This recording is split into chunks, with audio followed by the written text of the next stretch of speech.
हटेंगे नहीं।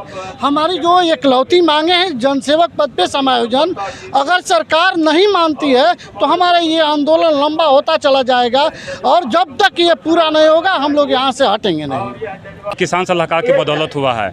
आपका एक सपना था कि हर एक भारतीय के थाली में एक बिहारी का के व्यंजन हो। इससे भी आगे बढ़कर हम किसान सलाहकारों ने आपको 4-4, 5-5 बार कृषि कर्म पुरस्कार से आपको नवाजा गया, जिसका श्रेय पूरे बिहार के किसान सलाहकारों को साथियों को जाता है। किसान सलाहकार हैं जो कि किसान के साथ मिल करके हम लोगों को एक टाइम का नहीं 3 टाइम का रोटी का जुगाड़ करते हैं। आज वही लोग हैं दूसरे की रोटी के जुगाड़ में आज मेहनत कर रहे हैं, फिर भी इनके साथ दुर्व्यवहार किया जा रहा है, जिसको लेकर के 1 दिवसीय धरना भी किए थे, आज 2 दिवसीय धरना भी कर दिए और आज धरना का लास्ट दिन है। हम जाने सरकार के कुछ अधिकारी आए हैं या नहीं आए हैं मिलने के लिए। सर क्या लगता है कि किसान सलाहकार के पास कोई आए हैं मिलने के लिए? अभी तक जो है ये गूंगी बहरी सरकार के किसी भी मंत्री विधायक हो या कोई भी पदाधिकारी अब तक हम लोग के संज्ञान लेने के लिए यहाँ नहीं पहुँचे हैं। क्या लग रहा है आज ये लगा कि तीसरी बार आप लोग धरना हो गया, 1 दिवसीय कर दिए थे, 2 दिवसीय का आज लास्ट दिन है। जी जी, तो यही लग रहा है कि हम लोग का आंदोलन लंबा चलेगा जब तक सरकार के कोई मंत्री हो, पदाधिकारी हो या किसी तरह से हम लोग का अगर संज्ञान नहीं लिया जाता है तब तक जो है हम लोग यहाँ से हटेंगे नहीं। हमारी जो इकलौती मांगे हैं जनसेवक पद पे समायोजन, अगर सरकार नहीं मानती है तो हमारा ये आंदोलन लंबा होता चला जाएगा और जब तक ये पूरा नहीं होगा। हम इतिहास आपको बताना चाहेंगे, बिहार में किसान सलाहकारों की बहाली वैसे समय में हुई थी जब बिहार में जनसेवकों की भारी कमी हो गई। देश के कोने कोने में किसान आत्महत्या कर रहे थे, साथ साथ बिहार में भी किसान आत्महत्या के लिए विवश थे। लेकिन हम किसान सलाहकारों के आने के बाद से बिहार के किसानों के जीवन में समृद्धि आई, खुशहाली आई, बिहार संपन्न बना, देश में भी खुशहाली आई। भारत के हर लोगों के थाली में हम लोगों ने एक व्यंजन पहुंचाने का काम किया, मुख्यमंत्री का सपना पूरा करने का काम किया।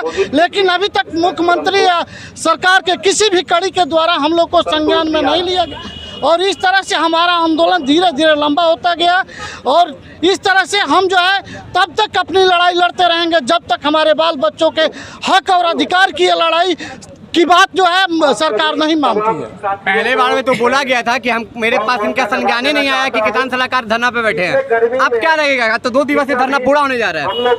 हम आपके माध्यम से माननीय नीतीश जी से कहना चाहते हैं कि आपके कलम से हम लोग किसान सलाहकार की बहाली हुई थी। आज हम विगत 13 वर्षों से जो कृषि के क्षेत्र में जो कृषि के उत्पादन और उत्पादकता में जो वृद्धि हुआ है ये किसान सलाहकार की बदौलत हुआ है। आपका एक सपना था कि हर एक भारतीय के थाली में एक बिहारी का के व्यंजन हो। इससे भी आगे बढ़कर हम किसान सलाहकारों ने आपको 4-4, 5-5 बार कृषि कर्म पुरस्कार से आपको नवाजा गया, जिसका श्रेय पूरे बिहार के किसान सलाहकारों को साथियों को जाता है। आज माननीय नीतीश जी आपको कृषि विभाग के मंत्री और कृषि विभाग के बड़े पदाधिकारी आपको डायलेमा में रखे हुए हैं कि विगत हम लोग को 27 तारीख से चरणबद्ध आंदोलन चल रहा है और कह रहे हैं कि हमको जानकारी तक नहीं है। इस कृषि मंत्री की इस बात को हम अपने पूरे किसान सलाहकार साथियों की तरफ से निंदा करते हैं कि वो जो विभाग चला रहे हैं और उनके यहाँ पिछले लगातार 15 दिनों से आंदोलन चल रहा है और उनके द्वारा कहा जाता है कि हमको अभी तक किसी प्रकार की जानकारी नहीं है। किसान सलाहकार तो धरने पे हैं, अब सुनने में आ रहा है कि किसान लोग भी आपके समर्थन में आ रहे हैं। एकदम सही बात है। हम लोग 2 दिन से धरना में हैं। अभी खरीफ का पीक सीजन है, सभी किसान को समय से अपने खेत में बिचड़ा डालना होता है और हम लोग को प्रखंड स्तर पर, पंचायत स्तर पर नहीं रहने से किसानों की समस्या रही है।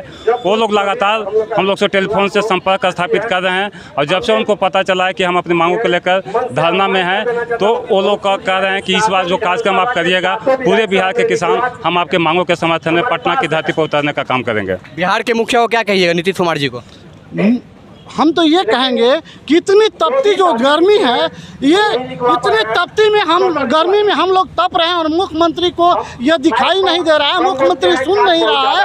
तो हम उनके लिए एक नारा देना चाहेंगे कि देखो कितनी गर्मी है, मुख्यमंत्री बेशर्मी है, देखो कितनी गर्मी है, कितनी गर्मी है, देखो कितनी गर्मी है, देखो कितनी गर्मी है। किसान सलाहकार संघ जिंदाबाद, जिंदाबाद, किसान सलाहकार संघ जिंदाबाद, हमारी मांगे पूरी करो, पूरी करो, पूरी करो, हमारी मांगे पूरी करो, पूरी करो, हमारी मांगे पूरी करो, पूरी करो, पूरी करो, हमारी मांगे पूरी हो, पूरी हो, पूरी हो, हमारी कृषि विभाग के मंत्री को क्या बोलिएगा? कृषि मंत्री से हम आग्रह करना चाहते हैं कि जो आप आँख कान जो बंद किए हुए हैं, आप किसान आप तो उनको दिखाई भी देगा, सुनाई भी देगा। हम चाहते हैं कि आप आँख और कान सब खोल के देखिए कि आपके जो विभाग के जो रीढ़ हैं, किसान सलाहकार हैं, वो इस धरना में, वो आंदोलन में है। आप अपना जो हट है उसको त्याग करिए और जो किसान सलाहकार के जो मांग है उसको उस पर सकारात्मक पहल करते हुए इसको जल्द से पूरा करें, नहीं तो ये आंदोलन और भी उग्र होगी। तो जहां तक किसान सलाहकार बोल दिए हैं कि इनकी मांगे अगर पूरी नहीं होगी तो और भी भयावह रूप ले सकते हैं किसान सलाहकार, क्योंकि इनकी मांगे जायज़ है। जिस तरह से ये बता रहे हैं कि हम किसान का और किसान सलाहकार का हम लोगों का हक जो है, बहरहाल ये हमें देखना है कि ये सरकार जो है कब तक किसान सलाहकार की बात मानती है। बहरहाल आप एमजी न्यूज़ जनता की आवाज़ देख रहे हैं। वोटरों को बोलेंगे तो क्या अगर आपकी बात या मांग नहीं पूरी होती है तो इस बार चुनाव में सत्ता बदलने की प्रयास होगी? हाँ, हमारा मांग पूरा नहीं होगा तो निश्चित रूप से जो हमारा भाइयों का भावना है उस भावना को कदर करते हुए हम लोग जो है से सरकार को उखाड़ फेंकने का भी काम करेंगे।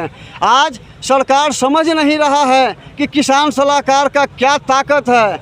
80% किसान है और किसान से डायरेक्ट रूबरू किसान सलाहकार होता है, और कोई ऐसा विधानसभा नहीं है कि जहां 35 से 40 वो पंचायत है, और कोई ऐसा पंचायत नहीं है कि जहां 8 से 12 हज़ार वोटर नहीं है।